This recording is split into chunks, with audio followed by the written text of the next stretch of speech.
ndikati tora ichofila chigali's pamangoma handisi kugula iyo MAK aike ndatenga bhima ndabda murima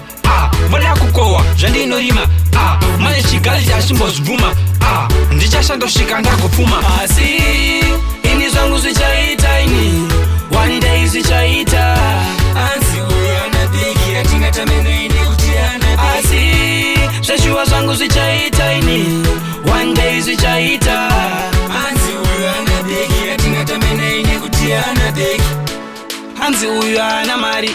saka takutogura ushamwari famba netsoka haana motokari manje vachatondisimudzira kamwari good friend ngaime good friend pongwarira kune mafake friends timu rinotidira chikari pasina chikari rinogura futi ushamwari vanofara kuona ndine something havadi kundiona futi ndine nothing vanoda kuona futi ndichishupika havasuziva kuti one day chichaputika asi ini zvangu zvichaita ini one day zvichaita hanzi uyo ana bhegi atingatamenoende kuti ana asi zveshuwa zvangu zvichaita ini one day zvichaita hanzi uyo ana bhegi atingatamenoende kuti ana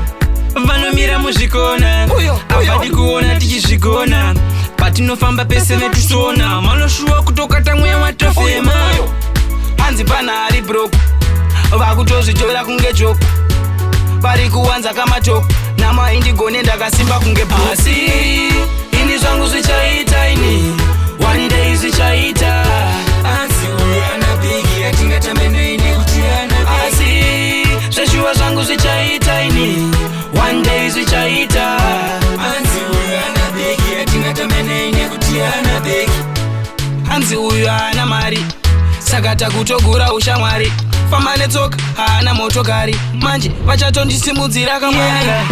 good friend ngaime good friend pongwarira kune mafake friends timu rinotidira chikari pasina chikari rinogura futi ushamwari vanofara kuona ndine something havadi kundiona futi ndine nothing vanoda kuona futi ndichishupika havasuziva kuti one day chichaputika asi